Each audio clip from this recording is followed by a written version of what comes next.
That's a good question.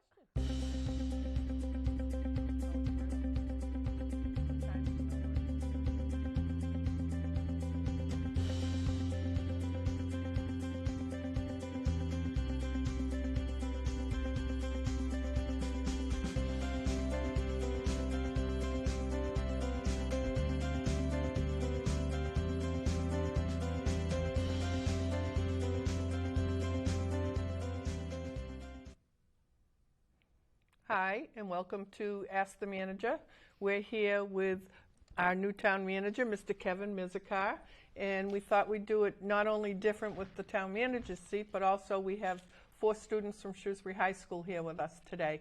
And rather than me trying to give you all the information about them, because they're all very active in the school and in the community, I'm going to ask them to introduce themselves, and we'll start with Maura.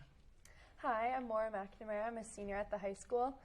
I am involved in cross-country, indoor track, and outdoor track at the high school. This is my second year as captain on the cross-country team, and I am also the captain-elect for indoor track and outdoor. I am also involved in the mentor volunteering program at the high school and in other clubs such as History Club. Hi, my name is Safa Zakaria. I'm a senior at the high school, and I am class secretary for the senior class, as well as an active member of the speech and debate team. Very nice. Hi, I'm Mohammed Salah. I'm a senior at Shrewsbury High School. I'm involved in Special Olympics. This is my 4th year in Special Olympics, as well as I'm involved in the new entrance assistance team at the high school, as well as the mentor volunteer program, and I'm the president of the Muslim Student Club. Hi, and I'm Nick Zecco. I'm a sophomore at the high school. I'm currently a member of the varsity golf team, and I am part of the alumni of Project 351, which was a youth leadership organization where they choose 351 students from every city and town in Massachusetts to participate. Very nice. So this is going to be interesting because we have our very well-informed students with us, so hopefully the questions won't be too tough for you. Looking forward to it. So why don't we start with Maura? What inspired you to enter into politics? So I was a undergraduate in political science at West Virginia University, and I was really bent on getting a law degree until my sophomore year. Until my junior year. And at the end of my junior year, I had a class that was called Public Administration, and I really enjoyed it, and talked to the dean of the master's degree program and started to follow that path. And I still took my LSAT, but decided ultimately not to pursue the law degree, and I got my master's degree in public administration. But it really wasn't until I was in the master's program that I knew that I wanted to be in local government. So I'd mostly focused a lot of my undergraduate studies and concentrations when we were in the government mode or the government discussions of the federal government. And I did work in the federal government for a short time, but as I progressed through the master's program and learned more and more about local government management, city management, town management, I thought that not only could I really make a difference, and you could see the impact that you have on residents and constituents and taxpayers on a day-to-day basis, or more readily than you could at the federal government. I just thought it was a lot more interesting. There's a significant need for professionals in the local government career field. There's this big gap that exists in a lot of different professions across the country and the world because of the baby boomer population and things like that. And local government is no exception to that. So I also saw it as an opportunity to probably progress more quickly through smaller organizations and have a more effective role earlier on in my career. So I know you talked about local government and you worked in Leicester before. So what do you think would be some really good or useful aspects of Leicester that you could bring to Shrewsbury? Sure. So I think the biggest benefit from being in Leicester is the scope of work that I had to complete by myself. So that allowed me to dive deep within issues and programs, policies, tasks, on a day-to-day basis to really become familiar with what it takes to be successful in financial management and human resources management and procurement, and just every task really that a local government has to go through. I was either supporting someone or would dive deep with someone when they were there having an issue. So that hands-on experience, while still being at the chief administrative officer's position, allowed me to get my hands dirty, and it gives me the ability to understand the challenges that my employees here are facing on a day-to-day basis, both the frustrations and the rewards, and help lead them whenever they need assistance and be able to be a sounding board for them whenever they have ideas, and also just really understand what it takes to run a department and to run a very detailed aspect of a local government, and I think really be a better mentor and a better leader for this organization. So recently there's been an influx of high schoolers in the current school. Do you have any concerns, or do you have any projections of allocating the budget to coincide with that influx of students? Sure. So, I mean, in every local government, well, at least in Massachusetts, there's always the challenge that exists every budget cycle of funding that's going to go for education and funding that's going to go for general municipal services. And I think first and foremost, I will do everything that I can to continue the tradition and the excellence for the Shrewsbury public school systems by supporting and working with the administration there to make sure the resources are in place. I think that starts day one in the budget cycle, where we get together and talk about what revenues are and what our projections are and what the needs of the town are and what the needs of the school are. We're all pulling from the same pot of money. It's our money. And we certainly have priorities, and the school department will fight for those priorities, and the municipal side is going to fight for theirs. But at the end of the day, we're all on the same team. We're all looking to provide the highest quality services to citizens, and I've enjoyed my relationship so far with the school administration and the superintendent's office. So, as far as a larger number of students, I've been in communities before, including Leicester, where they would dream to have the influx of residences and residential homes and growth that Shrewsbury is experiencing. And there's a lot of conversations and generalities thrown out there about the new Shrewsbury and the old Shrewsbury. And I think it's just a wonderful opportunity to see young families here in the community, individuals that have had their kids go through the school system more recently, and perhaps even longer ago, who are aging in place. So I think it's a really important role of a town manager to be able to see all those different generations within the community and figure out what each one of those needs. So I don't see the increase in population and the residential growth being anything but an asset for the community. It allows for new ideas and new sources of revenue, and just a vibrant, exciting community. So this one is focused more on a recent plan the high school has had. So you probably know the high school is planning to install a synthetic turf field. There have been various donations by families and Central One Federal Credit Union. Do you think the town will contribute any funds to this project? So I know that the town, through the town meeting process, has funding in place for the replacement of the track at the high school through the Parks and Cemeteries Commission. So, I mean, we have that funding in place, and actually putting those two projects together will dovetail nicely, because some of the work that would have been done individually, if you only looked at one project at a time, would be repetitive. So I think we'll gain some efficiencies by working together to do both of those projects at the same time. And then there's a whole big political question about that, right? So I think one of the main reasons, at least my understanding of the issue, is one of the main reasons that there's all these private sources is because it wasn't necessarily supported through the town meeting process, or there was concerns about the level of support at the town meeting process. So I commend everyone that has donated and the efforts to improve that field. and allowed to be used on a high volume and frequency that comes along with that. So, I mean, if the town would need to contribute further, I would be willing to listen to those needs and work with who's ever interested in the community to get that before town meeting for them to make that decision. But speaking of the turf fields, you've had some phenomenal donors. I mean, the credit union was extremely generous. Absolutely. Along with Paula and Jim Bonomo. I just can't even imagine having that kind of money to be able to donate, but I'm sure there's other people that will come along that will be contributing too. And really, I mean, not everyone has that size amount of money, but they'll donate something. So it'll be interesting to see the community support that comes along with that.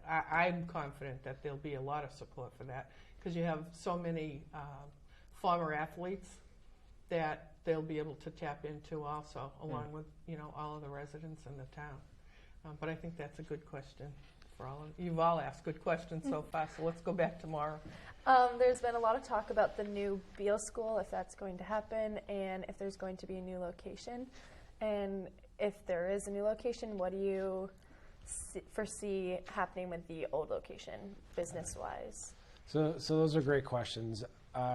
From my experience so far, the project's absolutely going to happen. I've been fortunate to be involved and be on the Beale Building Committee. That committee is meeting and is in full speed and is narrowing the number of potential sites that a new facility could work at. And actually at their meeting earlier this week, through the advice and leadership of the architect, it was determined that the current site's just not going to be big enough for roughly 800 student modern facility, regardless of whether it's kindergarten through first grade or kindergarten through fourth grade, or whatever programmatic model we decide or the community decides to use. So that site will have to be addressed. The reuse of that site will have to be addressed. At their meeting on Tuesday evening, the Board of Selectmen asked that we put on their next agenda a discussion about the creation of a Beale Reuse Committee. So that committee will be tasked with, okay, so now we know it's not going to be a school. If it's no longer needed for educational purposes deemed by the school committee, then then we'd move forward and determine what uses could go there. So it's a challenging building given its age from the early 1900s. Just from a boring regulatory standpoint, the codes and the zoning and the construction of that building, as it sits right now, is not even close to what you would have to put into it to meet modern standards. And one of the biggest challenges of that is the seismic code, although we don't have earthquakes on a day-to-day basis here in Mass. It's something that will have to be considered and addressed. Anytime a use changes in a building, you have to look at the zone, you have to look at the code and all the modern requirements. So that's going to make it a challenge regardless if it remains under public control or sold off for private purposes. Or, there is a possibility that it would be demolished and something else could happen. But the community will go through that process together and make that decision with the leadership of that reuse committee.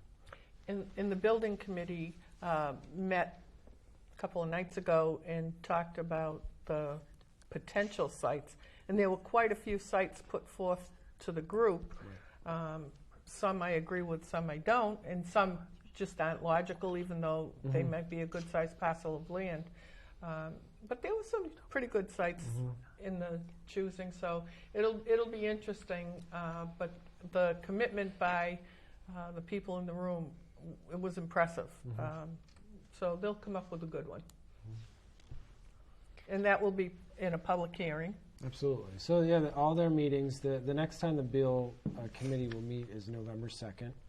And they will discuss in detail 5 or 6 sites. So it was narrowed from 31 sites to 5 or 6 sites. I apologize, I can't remember which it is. And there'll be a full discussion through the public hearing process, both on November 2nd and November 7th. And we do expect that the school committee is going to make their decision on whether it's going to be a kindergarten through first facility or a K through 4 facility before the end of October. So that's very good information because obviously it's a K through 1 and all the kids from across the town are going to go there versus a neighborhood school model, another K through 4 facility where the geography or the location of that facility will be greatly impacted by who goes there. So I know that we're talking about businesses and bringing people into Shrewsbury and how it's great because we have new ideas, we have new people, and it's just going to make our town better. But I think one of the problems that might arise are infrastructural problems, specifically with Route 9, because, I mean, there are times when it's just like a 2-lane highway. So what are our plans to possibly, I don't know, like make a new highway or something like that, because it's the only one that runs from Worcester all the way down to Westboro. So. Sure. So Route 9 and Route 20 will continue to be critical corridors and the home to basically nearly all significant economic commercial growth in the future. So we have to be planful and make the right decisions. Right now we're working on, we're more focused on Route 20 from an economic corridor standpoint, and we are working closely with Mass DOT for 2 aspects. One's the safety of the corridor as a major thoroughfare, and the second is how is economic growth going to further impact the viability of the roadway and the desirability of the roadway, because as congested as it is, it's not very developed. It's not. There's not a lot of high intense uses there. Not a lot of businesses there that employ 300 or 400 people. And in the future, we would love to see that. So from an infrastructure, from the roadway standpoint, Mass DOT is leading a study right now to say if it grows, if the number of businesses and uses grow along that corridor by 20% in the next 10 years, what does that mean for traffic? What do we have to look at? Where new signal is going to have to go, and what modifications do we have to make to keep the roadway safe? And then we're also looking to put sewer in there. So Route 20 does not have sewer in it for the most part. The Edgemere section of the town has sewer in it. One of the reasons that there's not high intensity uses and modern business uses along the Route 20 corridor is because there's no sewer. So that's a high requirement for modern business, and we're working with the city of Worcester right now to partner with their sewer extension process and program to actually sewer the entire length from Westboro to Worcester.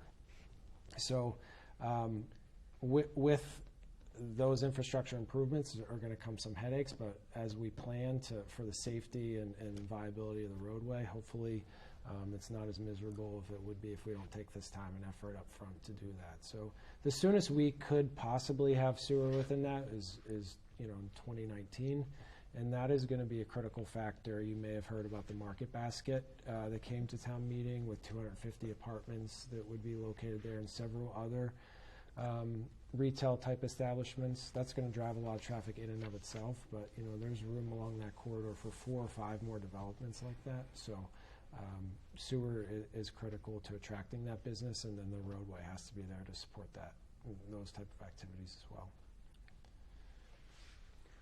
So clean drinking water has been a hot topic in Shrewsbury lately. So I was just wondering if you had any short-term and long-term solutions to this problem in Shrewsbury.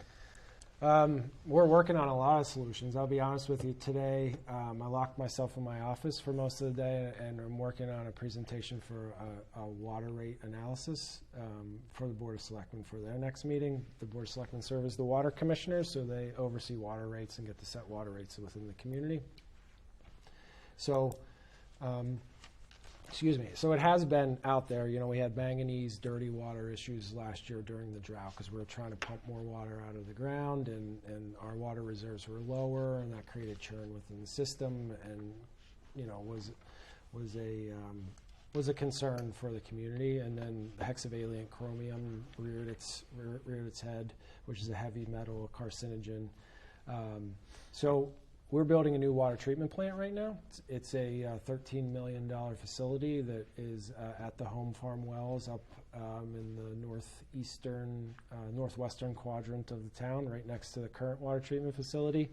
That water treatment facility is geared towards removing the manganese from the water.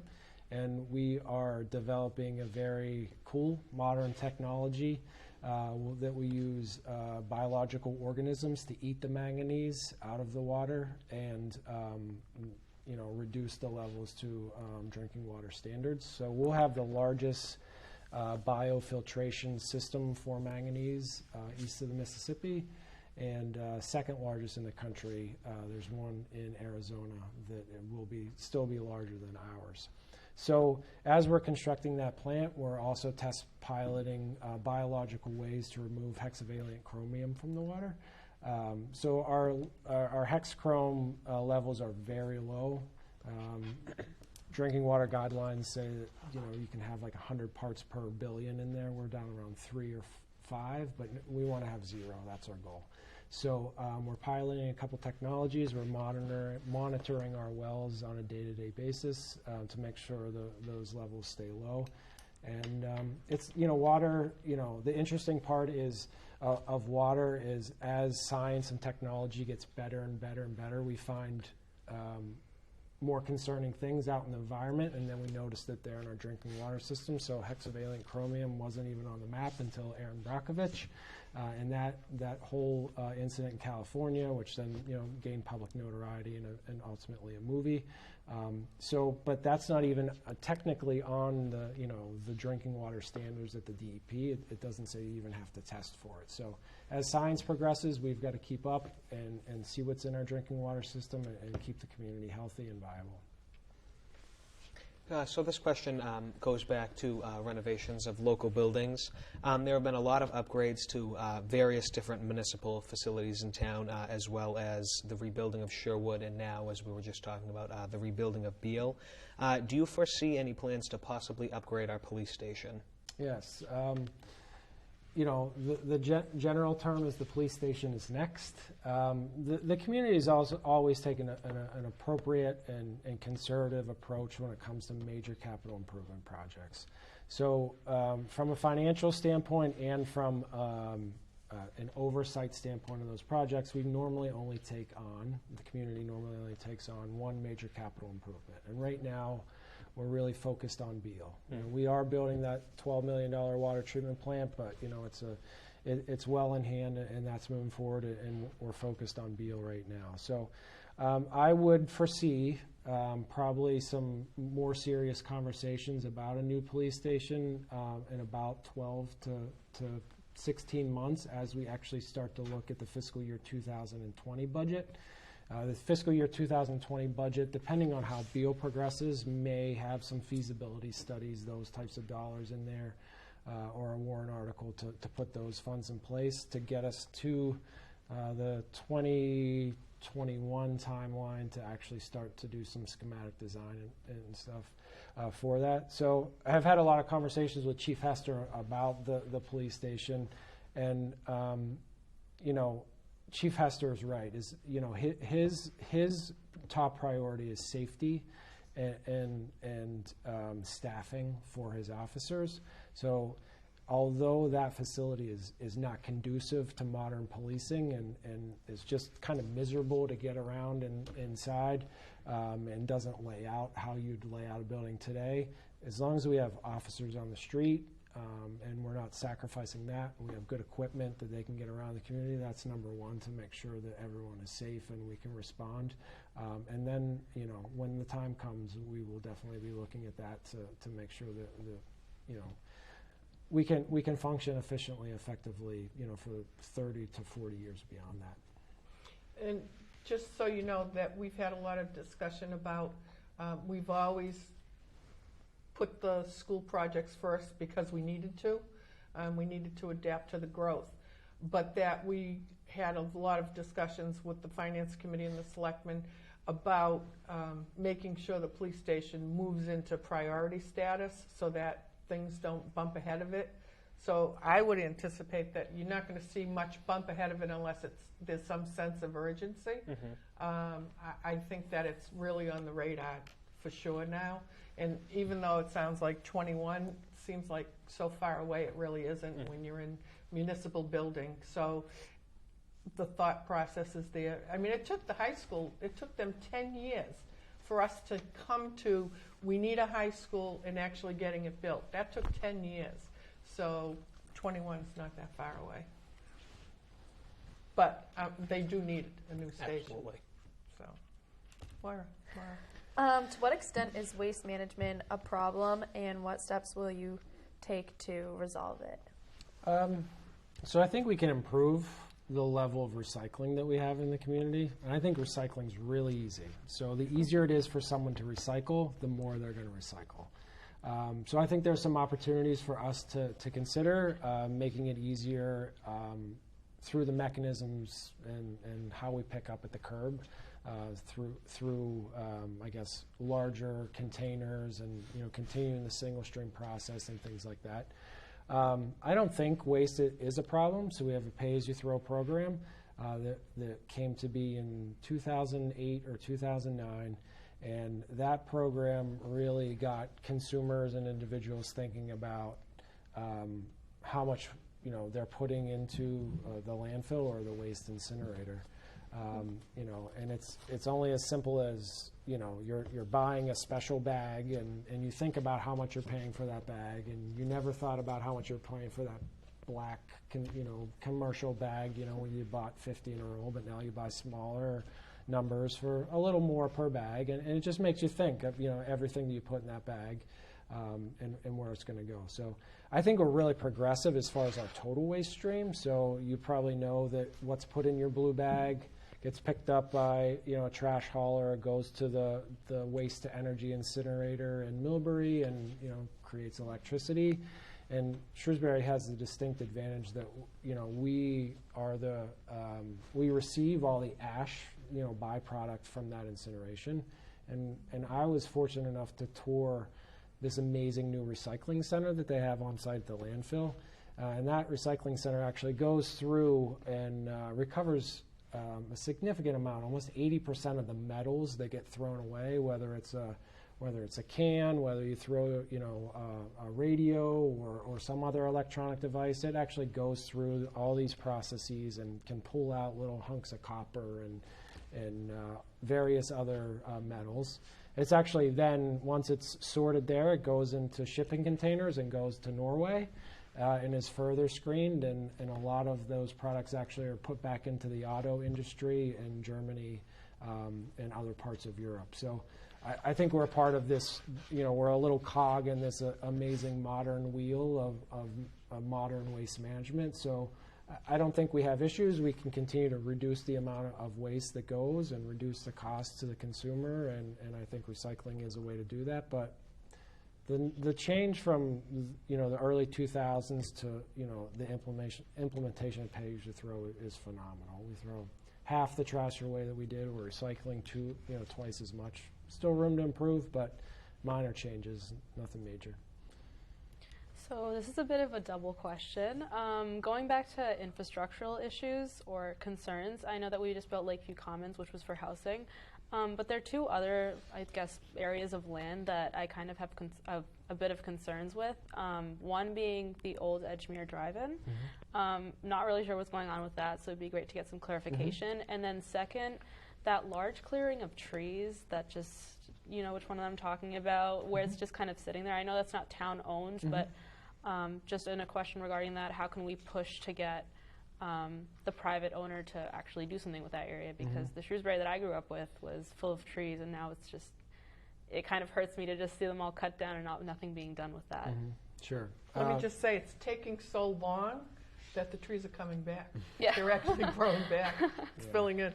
I believe there was some, regarding that site along Route 9, I believe the town made some bylaw changes as far as clear cutting and reducing your ability to just clear cut land without plans thereafter. So that's always a good step, and it's unfortunate that we were reactive at that time, but I think that's the next right step.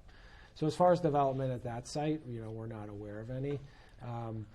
But we're continuing to, encourage economic development. We have been very fortunate with Lakeway Commons and the redevelopment of the SPAG site there.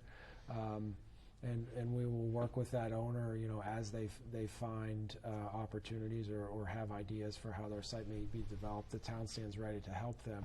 One of the challenges for any local government is having the resources in place to perform economic development. I mean, economic development is a knowledge of government processes and systems, but it's also a sales job of your community, right? Why should Amazon HQ2 come to Shrewsbury versus, go to San Jose, California? So, you rely upon the workforce of the community, the infrastructure of the community, but you have to have someone that's out there talking to those folks and saying, hey, Shrewsbury's on the map, here's why you need to come there. So I think we can improve that. I think we need to put more resources in place to have, economic development be performed as a task process, critical function of the organization.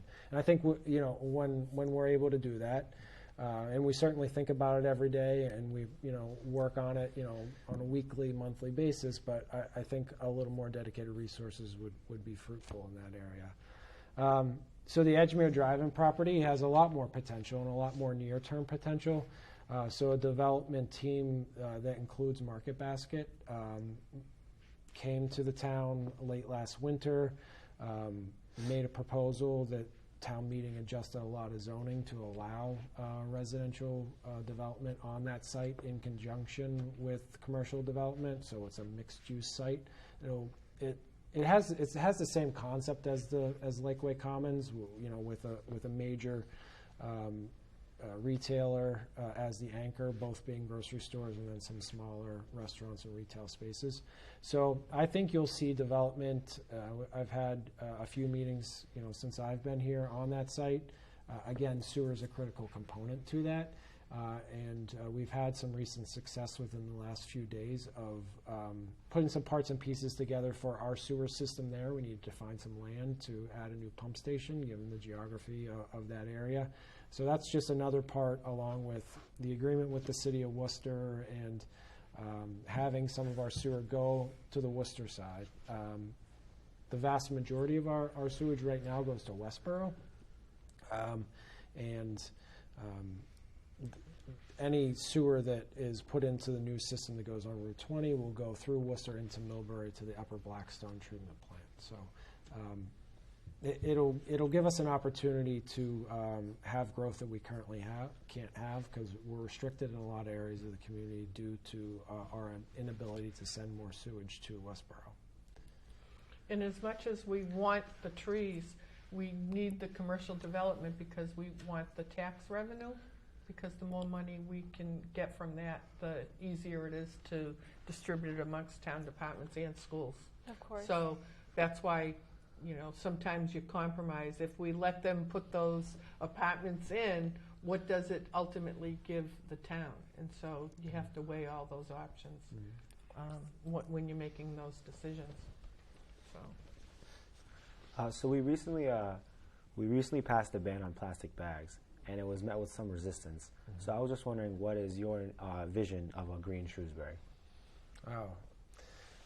So, a green Shrewsbury to me is a multifaceted approach to reducing our carbon footprint, to being environmentally friendly in our development, protecting the water system, and the other green part of all of that is saving money, right? So a lot of the initiatives that local government has taken the lead on from an environmental standpoint are all more focused on the latter, the saving money, than being a leader in developing clean technologies or promoting that. I think we do have a role in that, but ultimately being able to save taxpayer dollars and provide higher quality services is what we think about on a day-to-day basis.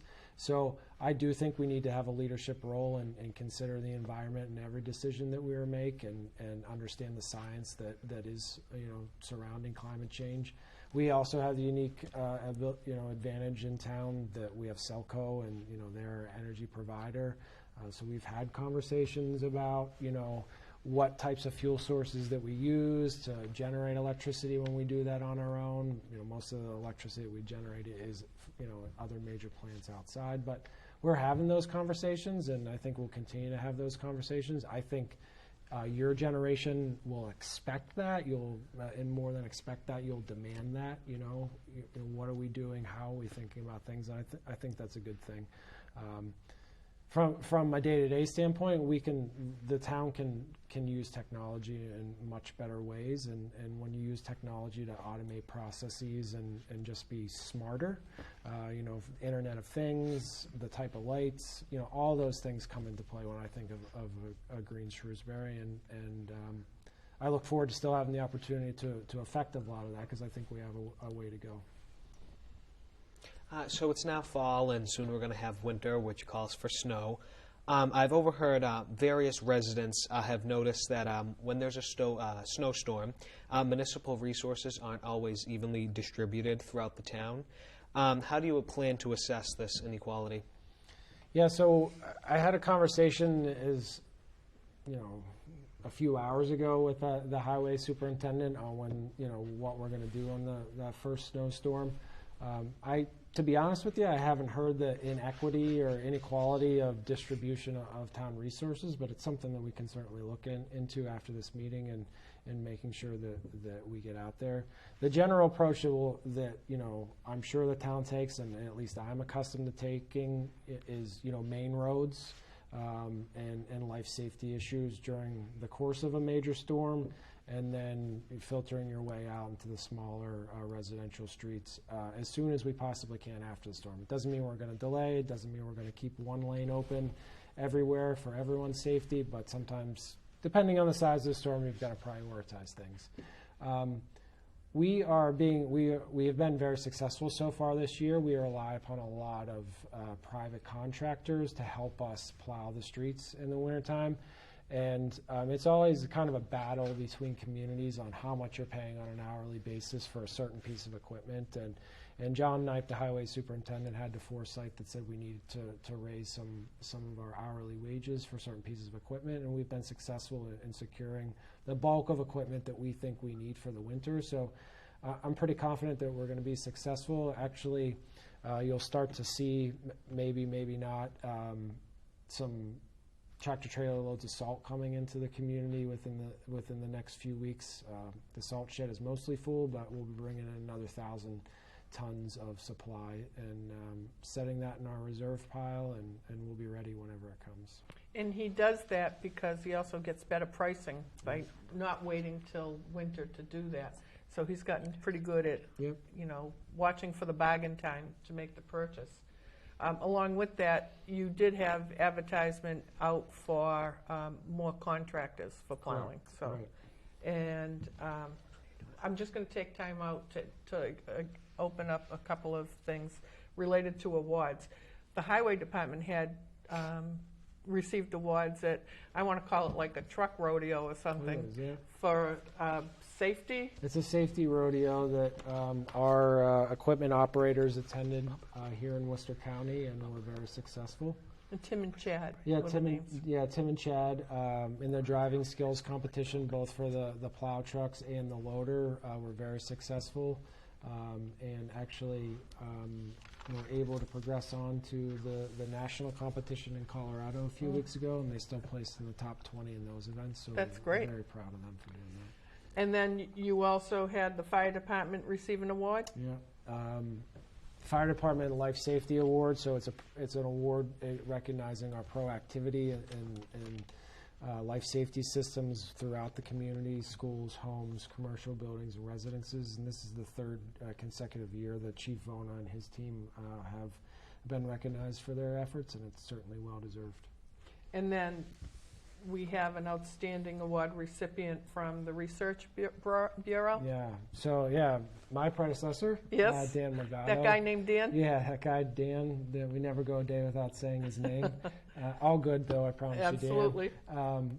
Has been recognized for his amazing service and leadership in local government. And he is being awarded, kind of as we're taping this segment right now, the Fairman C. Cohen Award through the Worcester Research Bureau. What a lot of people don't realize is one of the benefits of being in this position is that you get to serve on these fantastic statewide committees, commissions, and groups. And Dan certainly served on his fair share. I know that he's also going to be receiving other awards from other entities like the Massachusetts Water Works Association, because not only was Dan a champion of high quality public service in Shrewsbury's local government, but he extended his reach and ability through those commissions and is recognized statewide and beyond for his contributions to local government.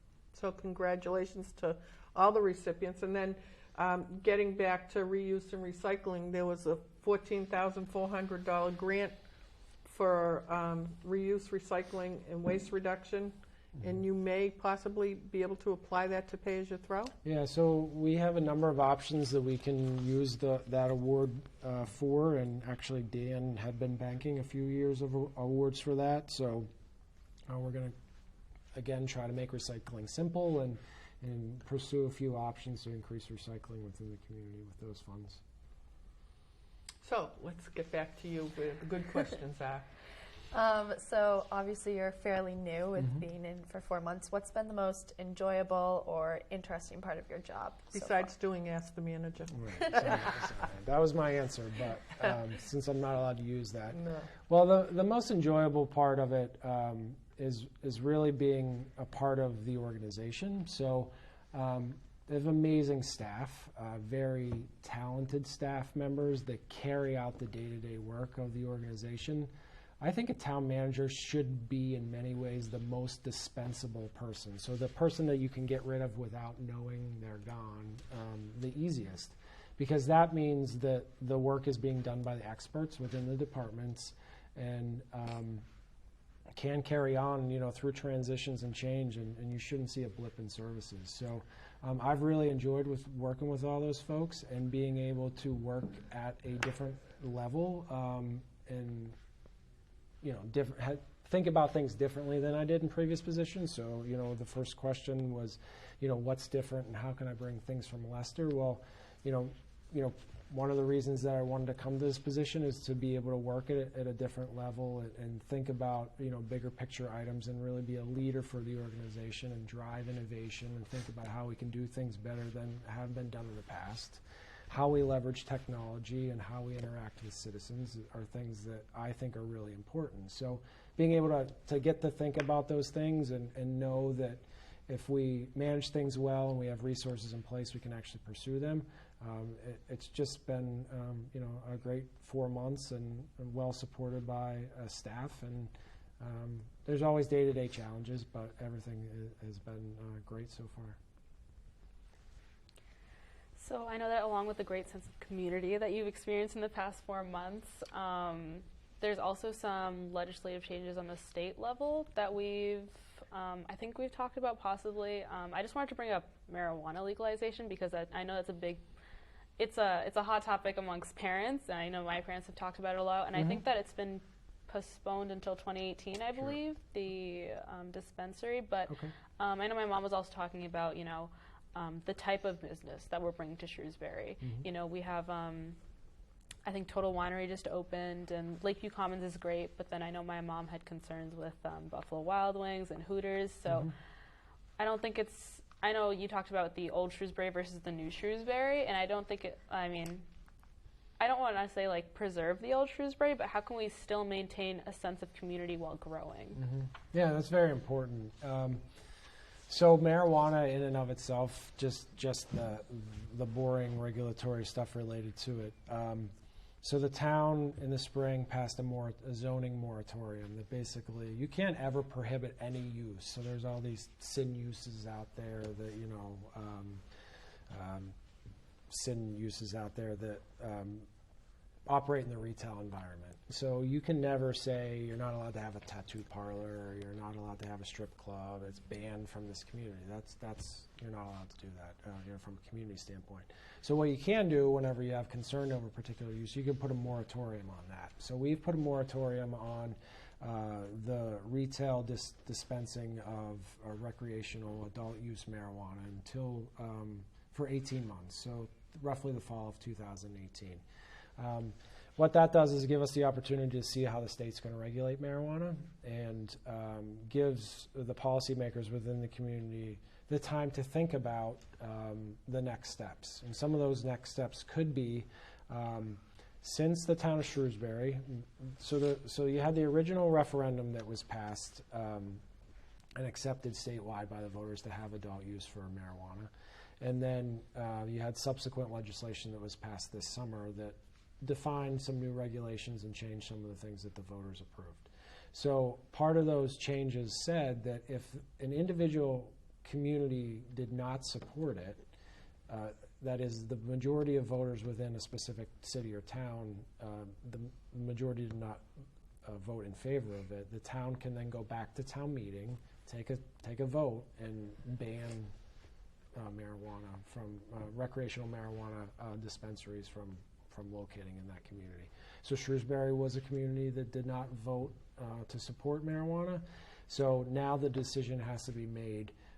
Will town meeting be asked the question whether to outlaw it, to ban it as a use in total, or will the community choose just to regulate when, where, how, and how many marijuana dispensaries come along or are allowed to operate within the community? So then there's always this financial pressure, right? Because the state says, well, you can tax it, and municipalities have very limited, we're very limited on our revenue opportunities, and new revenue streams don't come along very often. So with marijuana being able to be taxed at the local level, kind of like meals are, taxed, where you pay at the counter and then the state reimburses the community.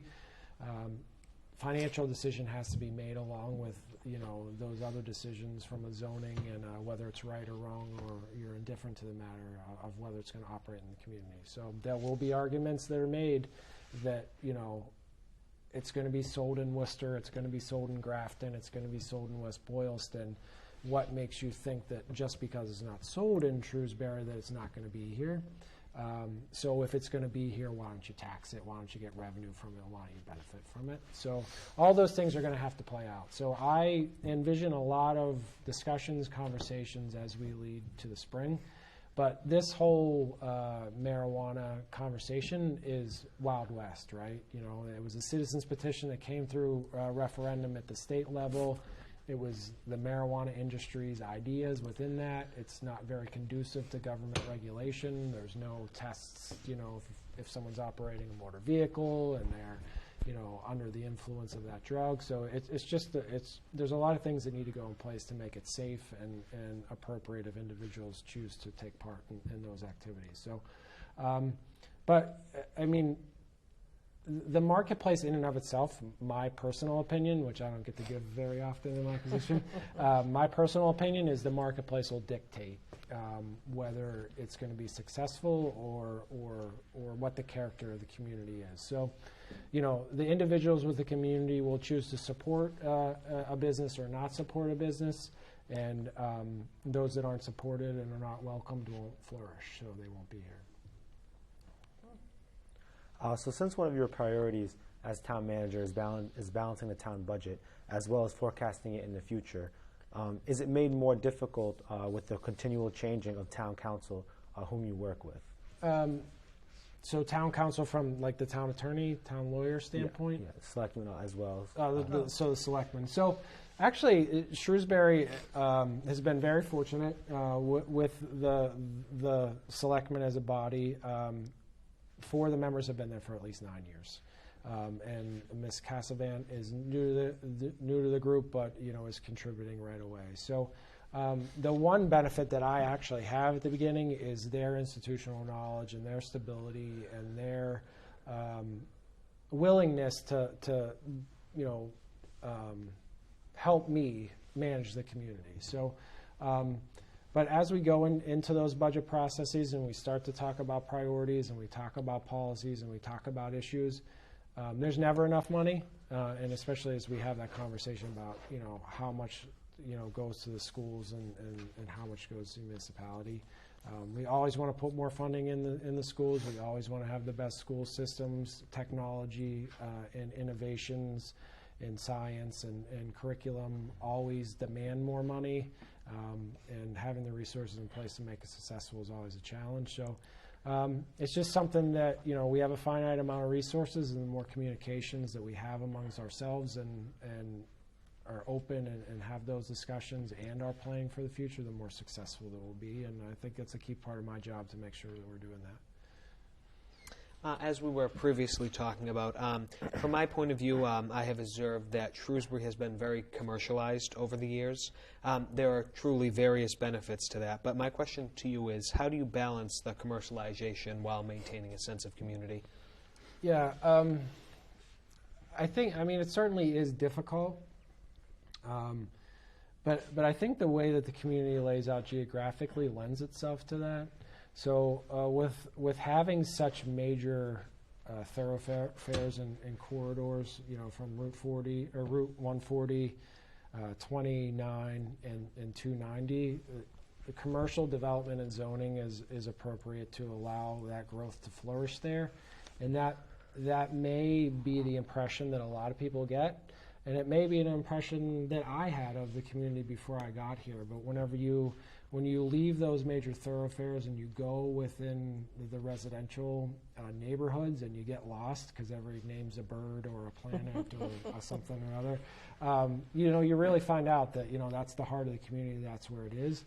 And I think another key point of an appropriate blending of that, to answer that question is the center of the community, the town center.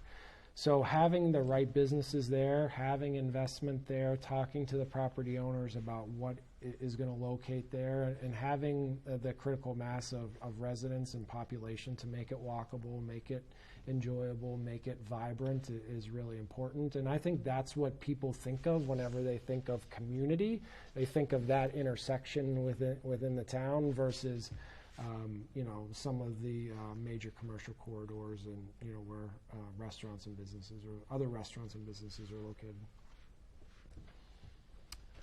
So to kind of contradict what I had as the last question, what has been your biggest challenge that you faced? The biggest challenge is the amount of work, the scope of work that takes place in this community. So we operate a $130 million budget. So 7 days a week, we're spending $350,000 a day. That's a lot of activity that's going on in the community, and we are a full-service community. So if you take a list of services that the town of Shrewsbury performs, and you put that up against, the city of Boston, the city of Worcester, Houston, Texas, Chicago, Illinois, we do just about everything that they do and provide those services to our citizens that they do. So that challenge for me, this is the first real full-service community that I've worked in. A lot of different aspects either weren't completed at all or weren't managed by the municipality. So I'm finding from 8:30 to 4:30 while the town hall is open that my time is dedicated to coaching, helping, leading meetings, and not really doing work unless I lock myself in my office and my staff lies and says I'm not in there. So I know I'm kind of hounding on infrastructure, but just a question regarding the specific type of businesses again. So this is more with like the youth, because I know that a lot of students at Oak and in the middle school, they're like go-to place is kind of the library to hang out at, which is totally fine. But I think that we're like seeing a lot of restaurants coming to Shrewsbury, and we don't really have, a place where sort of all ages can come together. I know that they're like seasonal events, especially with the fall rolling around, but if there's like something that could come in that would bring togetherness, I guess. Mm-hmm. Besides the library. I think it's really important. So the library has taken that. The community has designated the library as having that role right now, and we hear about the students going there after school 5 days a week, and I think that's that's a fantastic thing. But I think it also does indicate that maybe there are some other types of services that the community may be looking for. So, right now we have a lot of different departments that are focused on providing direct human services, to residents, like the senior center and the library and parks and recreation. I think we may need to take a more holistic approach, into some of those, areas and look across all those and not segment those different parts. I know there was a lot of conversations about, technology and do you need a library, but I think Shrewsbury is a clear indication that absent a dedicated community center or some other building like that everyone's going to find a place to get together and hang out and enjoy their part of the community there. So, but I think within those areas, whenever we're really thinking about how we provide those services, who we provide those services to, and what is different about today's seniors and young folks versus the young folks and seniors of 20 years ago, I think we have a lot of work to do.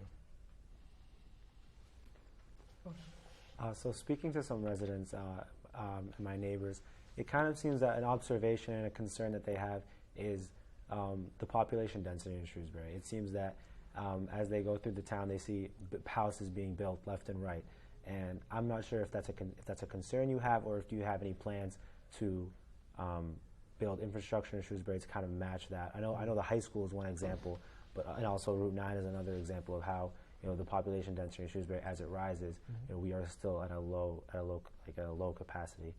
Yes, So the local government's still trying to keep up with the growth in the town. As I mentioned before, I don't necessarily see that as a bad thing, because it does bring new folks to the community. It brings new opportunities for revenue, and it gives us a desirability that increases property values and things like that, and that all drives revenue to the local government. But we do have to focus on the infrastructure to make sure that the quality of life that residents are experiencing still remains what they want it to be. So we have some decisions to make in the near future if we're able to expand the sewer system. How much residential growth through zoning are we going to look to control and things like that. But ultimately, there's going to become a point in time in the not so distant future, and if I have tenure like some of the former managers, we'll probably get to a point where the community's built out. But I think you're probably also going to start to see a lot of tear down redevelopments of smaller homes, or seeing that to some extent. But the growth and desirability of the community is something that I don't think we want to give up. Nick, you get 1 minute to ask the last question. Sure. So lastly for my questions, I know we've been talking a lot about how there's a large population in Shrewsbury, especially with the new Lakeway Commons being built. With all the new establishments that are there, what do you think they will have as an impact being new attractions to our community? Yeah, I see most of them being complementary to the community. I know there was the diversity of the businesses that are down there. Some new restaurants, some new opportunities for folks. I mean, Whole Foods is a destination in and of itself. So while it may, on its surface, seem like those business categories compete with a lot of other things that are already here, I think they actually provide a lot of new opportunities for the community. And first or most importantly, it rejuvenated space that had become tired. So that's always great to see people willing to invest. Absolutely. So our time is up. I think the school community should be proud of the students that were sent here today. I think you did a great job. You had wonderful questions. Thanks for watching. We'll see you next time.